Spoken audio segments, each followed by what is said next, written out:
All right, let us say hello to Sarah Alpar, who returns to action on September 4th. She's going to welcome Erin Blanchfield to the UFC. Sarah, good to see you. How are you? Hey, I'm good. How are you? It's been a while. It has been a while. So, in fact, a little bit has changed in your life since we last spoke and since you last competed. You're now a married woman. Congratulations to you and the husband on that. I know the cliche is, well, it's the same as it was before, but we only signed a piece of paper. But would you sort of agree with that sentiment? Um, no, I don't. I think, yeah, that you sign that piece of paper. Now it's just like, that's your contract. You're in it. Like, there's no way out now. Like, in it for a long haul and dedicated to this man the rest of my life. So. Well, that's great. So how was the wedding? I know it was kind of like a weird time in the world when it happened, but how did it all go? Leading up to it, it was absolutely nuts. I never want to do it again. I'm not a girly girl, and I'm not a planner. And yeah, it was super stressful. And then right after my fight, I had to deal with surgery on my nose, and everyone was just like freaking out, and it was making me freak out too. So like, well, what if you're bruised? What if this? Blah blah blah. It was just like, I don't know. Like, just want to be married. So, but it ended up, the day was perfect. I wish I could relive just that day, like every day. It's great. So. Well, that is great to hear. And, on top of that, you were trying to get back in there on May 22nd to fight. And I'll get into that in a moment. But you talked about the debut in September. It took around 13 months or so from the time you won the contract on the Contender Series to finally get in there. And you took on Jessica Rose Clark. Wasn't the outcome you had hoped for. And while it's never fun to take an L, you can always take something away from that time in the cage. So what would you say were your biggest takeaways from that fight with Jessica Rose Clark? There were a lot of takeaways I had with that fight, actually. Really just stepping back in there after so long, and to be a part of the top organization for fighting, to be a part of that. I realized what I needed to do to stay in there and be a part of that. That was one of the biggest things, just like, all right, I'm in here now. Like, my first goal was completed. Now I need to figure out what level do I need to get to stay in here. So that was a big one. That fight, actually, like, I felt like an amateur again. There's so much that went on and leading up to it. And it doesn't matter. I had a loss. That is what it is. And now I need to come back from that. And I want to come back from that. I have that desire to win even more. So do what it takes, do all the things. What, like, are you able to talk about what you're dealing? I mean, obviously you're planning a wedding, so you're dealing with this, with all of that as well, but whether there were other things, other circumstances involved as well? Yeah, there's a lot. Really, I never really spoke out about it, because like I said, at the end of the day, I still took a loss, and it was up to me to perform. But I didn't get a warm up in my fight. I went out there cold. Like, the boxing commission were trying to make me have like a drug test, a pee in a cup, and like I was having a really hard time to do that. And so when it came time, like, all of a sudden the fights before me that happened, it was like knockout. So that took a whole lot of time out. And then it was like, we need to get your hands right, we need to do this. So like all the stimulus was coming at me, and I was like, I just freaked out. Yeah, I was crazy. Like, people were yelling at me, and I was just like being calm. My coach was like, here, let me like calm me down. I'm like, don't touch me right now. And so I was standing right before I walked out, and they're like, we have a 2-minute pause. So I took my teammate, and we pummeled really quick, and that was my warm up. And I went out there and then just to perform like I could. So that was really crazy. And I think just like the pandemic side for doing all the COVID thing and all that and being quarantined, that was different. Usually before fights, it's like everything's chill and everything's as normal as it could be. And there's just nothing normal about it. It's no one's fault. It's like we were in a pandemic, and that's just how it was. And I wasn't ready for that. You were hoping to bounce back a few weeks ago. Stephanie Egger was your original opponent. She was forced out. And then it appeared that Lupita Godinez was going to jump up 2 weight classes and take the fight on short notice, but she couldn't get a visa in time. And it didn't take you long to get rebooked, but it looks like it's going to be another 2 months and change before that actually happens. So how frustrating has it been for you between opponent withdrawals, event cancellations due to the pandemic? You've had to shuffle the deck several times in your short UFC career, haven't you? Yeah, well, and I made this goal, like I wanted to fight a few times a year instead of prior to how it has been. So I really wanted that. And I was like, I'm a planner. I plan things out and even like financially. And I was like, okay, I have say blah, blah, blah. I did this, and now May. I was like, this is perfect. This is great. And then after that, then I was like, then I'll get another fight here and I'll, like just all this stuff. I had it planned out. And then that happened. And again, COVID, it's not Stephanie's fault when you're training as hard as we are and your immune system's going down. Yeah, you're like, I could totally see that. And props to Loopy for stepping up like that. She sent me a message. She's like, we tried. I was so confused. It was just like, taking me out. I don't know what to say. I was like, what is this? And she's like, no, like I can't get a visa. And then after that, we were trying like, what else? And they're like, no, the fight's off. So I was like, crap. So it was super frustrating in a lot of ways. And especially I was ready to come back and prove myself. And I was more ready for this fight physically and mentally than I have been the last few fights that I've had. So it was like, geez, but I'm in a good place now and I'm ready for what's to come. They do have me rebooked. I'm dropping a weight class. What was I thinking? What did I just get myself into? All right, well, this is what it is. Here we go. I make that 25 you wanted me to. So yeah. So all this is happening, and that sort of leads to this fight with Erin. And one of the things you've done that has garnered a little bit of attention over the last couple of weeks is you started a GoFundMe page to help transition into becoming this full-time fighter. And before we sort of get into that, on top of being a fighter, like what else do you do for work, if you don't mind me asking? So for a little bit, I actually had 2 jobs, and I was training. I was working for an optometrist, and then I was a barista. Then I did that. I fulfilled that for a year. I was like, all right, it just wasn't good for me. And like, I felt bad. That poor optometrist really was patient. I was not good. Insurance, man, geez. So I quit that, and then I just I'm just working at Starbucks now and trying to train. I was teaching jiu-jitsu classes and making it work, and then at that gym just like a lot of stuff went on. So also within that last fight I traded gyms.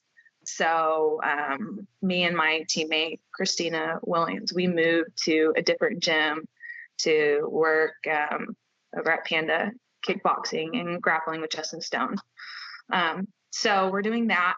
And that was a transition. And then I was doing Starbucks. And then I was like, turned 30 June 1st. And it's like, I'm not getting any younger, and I really want more in my life. And so I was like, I need to go back to school. So I made that decision. And so I'm trying to get my master's in dietetics and nutrition. So it's going to be a very long road. So I'm I'm going to school. I'm a barista. I'm a professional fighter. And then, I'm a mom. I'm married into having a 7-year-old now. So here's my resume.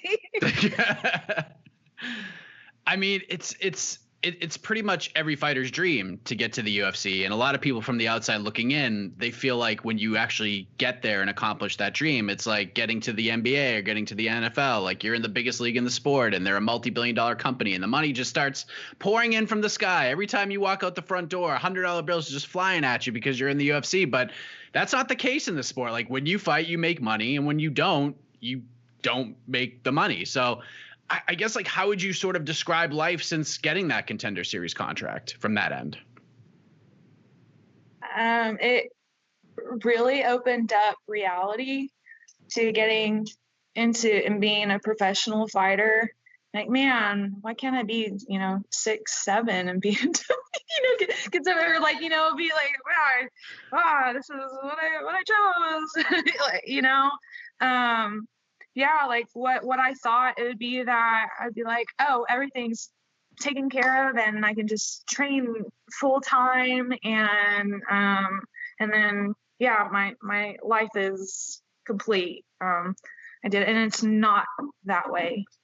And even with just being a fighter in general, like you don't get paid anything leading up. Like the other organizations that trickled down before, we're making pennies, and that's compared to what UFC gives us. And I don't have anything on UFC. I got in there and tried to fight, and like this happens, that happens. Like it's this business. They've given me more than any other organization has. So I can't attack them for anything. It's not their fault that Stephanie got COVID and that I couldn't fight. They tried to find me somebody. I don't blame them for my situation. I'm in the situation I'm in. It's just, that is what it is. But I'm trying the best I can, and I want to do great big things, and I want to be a role model, and I love to fight. So this is what I chose, and just, I asked for some help. What was the actual antithesis of you pulling the trigger on the GoFundMe? Was it the fight with Jessica? Was it the decision to go back to school? Like, what was the actual, I guess, the line that needed to be crossed for you to say, you know what, I have to do this thing, and I have a good support system. Let's see if they can help me out here. So actually, originally leading up to this fight, I was asking for, sponsors, and I was trying to organize all this. And let's face it, I have my my education is sports exercise science. I don't know anything about business. I don't know anything. I'm taking accounting class this summer, and I'm like, computer, I need you, that's not my forte. It's not my thing. So I actually hired on a marketing agent, and she set that up for me. And it wasn't even anything. She's like, let's just do this. People were like, I can't sponsor you, but maybe I can help you out in the way. And that's the easiest way that they could send to me like that, and I could keep records and track, and she did that, and now it blew up. It just people wrote articles about me, some good, some bad. You're like, I just okay, I wanted to do this. I've been trying to go places and try chain with really good experienced people, and I'm trying to make that happen. And I got to a position, I was like, I can't do it. And even I just felt really stuck. So, my agent, she's just really, really helped me out with everything so far. And that's what it came. So people have been awesome. I was just like, whoa, wow. So it looks like you've did I see this right on the page that you've already accomplished your goal through July? Is that what you said? Or is that kind of accurate? Yeah. So this morning, I got this message, and it was this person, and I said little check mark, and I was like, what? And it said, Jake Paul wants to send you a message. I was like, like, you know my existence. It got all the way out there. Like I did not expect so much publicity over a GoFundMe, right? You know, honestly, like at first to decide to put that on there, I was like a little embarrassed because I try really hard to do things for me, and like to ask for help. It's hard for me to do like that. And yeah, so he's like, I got you. I said, is this real? Like, you know my name, you know who I am. Like, oh my gosh. And yeah, like, you know, he's helped me out, and I don't take like, he's helped me out. And then people that I'm known support me, like that's always like, wow, how gracious is that for somebody to be like, here, let me help you so you can accomplish your dreams. So Jake Paul donated? That's amazing. Yeah. Oh my gosh. I was like, oh my God. I said, is this real? I thought it was like a fake account. I was like, oh no, there's a check mark. Like, that's him. This is him. Wow. That's crazy. Yeah. Wow. So like now the MMA world, who seem to be all against Jake Paul, maybe they'll, I don't know, maybe they have his back a little bit more. That's crazy. Was it like a substantial amount of money? I mean, you don't have to tell me what it was, but. I was like in tears. You shouldn't judge a book by its cover. You don't know anyone's story, and especially over like social media and what it is. You know, you don't know people. It's crazy. Like people on the social media, they're all trying to tell my story and trying to judge me for doing that. It's like, you know nothing about me. And you just, yeah, like, it's cool. Wow, that is amazing. So for those who haven't seen it, like, what is the goal? Like, what is the overall goal? So far, it seems like it's going very well. I mean, you got Jake Paul even jumping in here and trying to help you out. So what is the overall goal, and how is it all shaped? I'm trying to get the fullest out of my training and to do the best I can and be the best I can be, you know, and I'm not just doing it for myself. I'm, you know, trying to do it to be like a role model for others. You know, I'm trying to put all my focus on training and to be able to go where I need to go and to make that happen. And I'm just striving for the most. Like I said, I turned 30. I don't know. It was like midlife crisis moment. Who knows what the reason was? But I was just like, I need to make this happen. And I'm not getting any younger. And this is the time. I was like, what do I need to do? So if I can be able to make that go and to be able to train my fullest and the measures I need to take to get there, I want to do that. I want to do that, and I want to make it happen and fulfill and be the best version of myself that I can be. I went to Fortis MMA in Dallas. I think it was last week, and that coach there, he really like spoke words to me. He's just like, I just want you to get better. And he's like, look at you. I look at you and like, it's kind of like you look soft, you know? I'm like, dang. And it made me think like, you know, fighting, the reason I fight is so I can be, you know, someone else in the ring than when I am on the outside. Cause it's like, I'm just like a passive person, but in that cage I can, you know, just go at it, and I don't have to like that person while I'm competing against them and then, you know, be cool afterwards. Like, I feel like I'm rambling, but I mean, that really like spoke words to me. And then the coach I'm with, Justin Stone, like he's constantly just putting so much belief and excitement in me and my training. Like I want to go so far, and I believe that one day I can be a champion now. And I never had that before. Well, that's great to hear. And now going back to 125, it's been several years since you fought at 120. What, 2015 was the last time you got to that point? Oh, she's back. There she goes. Okay. I'm sorry. Oh, no, it's okay. So 2015 was the last time you fought at 125? Yeah. Yeah. After that, I went up a weight class, and then I had knee surgery. And then, from there, I was just having problems getting my weight down. So I'm on like a thyroid medicine now because my body was really messed up. So even after the Contender Series leading up to my first fight, I was like dealing with so much crap. But yeah, yeah, like doctor after doctor after doctor. Now I have that in control, and I'm gonna go 25 and make it happen.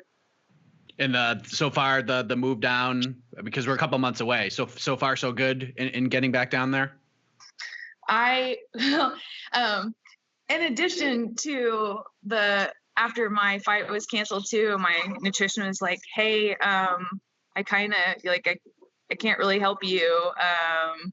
So you need something else. I was like, crap. Like, what am I gonna do now? So the PI is helping me, and I'm gonna work with one of their guys and get that down. So, but I mean, you gotta start now. I don't want a bad weight cut. I don't want to go through that again. I don't want to make myself worse. Do you know a lot about Erin Blanchfield? Is she somebody that you've been paying attention to, even from like a fan standpoint? I watched her in Invicta, and I'm really impressed by her. So when I got the call, like, hey, you want to fight her? I was like, all right, let's look at this. Let's see what she's really about. Play like closer attention. And I've seen, her victories over Leonardo, and it was like, man, okay. I mean, it's not going to be an easy fight at all. It's not. Yeah, I'm excited for it, and I believe I have what it takes to beat her. How much an advantage do you think, like, your overall experience in this fight? Because like, she's a highly touted prospect. She's got some good wins, but you have doubled the experience she has, and you're the most experienced fighter she's faced in her young career to this point. Like, how much of an advantage do you think that gives you in this fight? Advantage, like both of us. I have one UFC fight, and then she's coming in for this one. So I feel like on that level, that's pretty even. I think me and my experience of how long I've done this and trained for that, I think I'm above that. And for some reason, I just like she's so young. Like, I feel like that's awesome. Like, I wish I was where she was at that age, but I just feel I have more wisdom, and I can be able to figure things out a little better. It seems that at least, over the last few years in your career, when the stakes are high and the pressure is on, you're able to find a way to dig down and turn that pressure into diamonds. Like the LFA title fight, the Contender Series fight, you find a way to get it done when the stakes are very high. Do you feel any kind of pressure in the same way heading into this fight on September 4th? Like, do you feel like, in a way, like your spot's on the line in this fight with Erin? Like, are you looking at it in that way? Yeah. Every fight, I feel like there's always that chance that you can, like things happen. I mean, look at my fight with Jesse Jess. But I always feel like things are on the line, and it pushes me. When I feel like I have to prove myself, I perform better. I don't know why that is. It's something in me. It's just my whole life. It's like, oh, I don't think I can. Okay, let me show you. And it just gives me more of a drive. And even like when I'm in there, it's just you're just going. I don't know. It's like, again, you're just a different person. Your superpowers come out, and you're just like, rah, I don't know. So now, are you going to go back out and train with Safe in the team over at Fortis before this fight, or is that just kind of like going in there and saying hello, getting some work in, or do you plan on kind of like cross training with them before the fight? I'm trying to figure all that out.